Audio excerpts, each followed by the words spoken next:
Bonjour tout le monde, bienvenue dans votre capsule mathématique. Aujourd'hui, nous allons aborder les additions et les soustractions de nombres décimaux. D'abord, un nombre décimal se compose de deux parties, une partie entière et une partie fractionnaire. Les deux parties sont séparées par une virgule. Dans ma partie entière, si je prends mon tableau de numération, je vais retrouver les unités, les dizaines, les centaines. Je pourrais poursuivre avec les unités de 1000, les dizaines de 1000, etc. J'ai ici ma virgule qui sépare les deux parties. Dans ma partie fractionnaire, je retrouve des unités qui sont plus petites. Je vais les appeler les dixièmes et les centièmes. Dans le cas des dixièmes, un dixième est 10 fois plus petit qu'une unité, tandis que les centièmes sont 100 fois plus petits qu'une unité. Alors, si je prends le chiffre 5, je vais le placer dans mon tableau ici. Si je prends le nombre, maintenant, 5 et 2 dixièmes, je vais l'écrire comme ceci. 5 et 2 dixièmes. Si je prends le nombre 12 et 33 centièmes, je vais l'écrire comme cela. 12 et 33 centièmes. Nous allons aborder les opérations sur les nombres décimaux.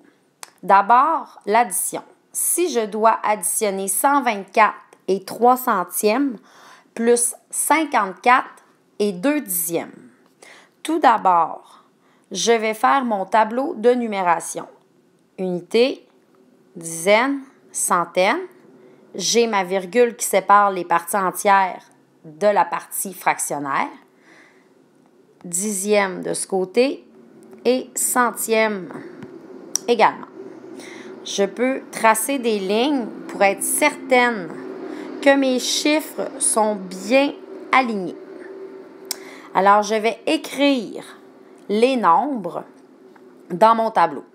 Alors, 124, je n'oublie pas ma virgule et 3 centièmes, plus 54 et 2 dixièmes. Alors, je fais comme une addition standard. Je commence par les centièmes. 3 centièmes plus, ici, j'ai rien, je pourrais dire 0. 3 plus 0, ça me donne 3. 0 plus 2, 2. Je n'oublie pas ma virgule que je descends ici. 4 plus 4, 8. 2 plus 5, 7. 1 plus 0, 1.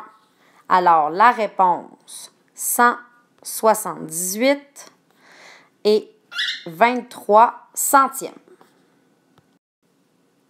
Regardons la soustraction. J'ai 23 et 2 dixièmes moins 6 et 4 centièmes. À nouveau, je vais faire mon tableau de numération. Unité, dizaine, centaine, la virgule, les dixièmes, les centièmes. Je trace les lignes et ensuite, je vais écrire les nombres. 23 et 2 dixièmes moins 6 et 4 centièmes. Je débute par le haut. Ici, c'est la même chose que 0. Donc, 0 moins 4. Bon, 0 est trop petit. Alors, je vais emprunter chez les dixièmes. Je vais emprunter 1 dixième. Ici, il en reste 1. Donc, maintenant, j'ai 10 centièmes. 10 moins 4, 6. 1 moins 0, 1. Je remets ma virgule. 3 unités moins 6 unités. Je dois emprunter une dizaine. Il en reste une. Donc, 13 unités moins 6, 7. 1 moins 0, 1. La réponse, 17,16 centièmes. Je vais vous présenter maintenant les deux petits problèmes que vous ferez à la maison sur une feuille lignée identifiée à votre nom. Vous reconnaissez sans doute mon oiseau.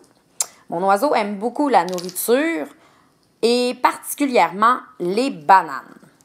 Alors, cette semaine, étant donné que je n'avais plus de bananes, il a fallu que j'en achète à l'épicerie. J'ai regardé dans la circulaire et j'ai vu que les bananes étaient à 1,39 la livre. Je peux aussi dire 1,39 centièmes. Le LB est une abréviation qui veut dire livre. On se souvient, lorsqu'on voyait la masse en mathématiques, qu'on pouvait calculer un poids grâce à des grammes ou des livres. Le premier problème, si j'achète 2 livres de bananes, combien cela me coûtera-t-il en tout? Et enfin, si j'ai 5 $, combien d'argent la caissière me remettra-t-elle après avoir payé mes 2 livres de bananes? Si vous avez besoin, vous pouvez utiliser votre cahier Caméléon pour les explications sur les nombres décimaux et les opérations d'addition et de soustraction. À bientôt!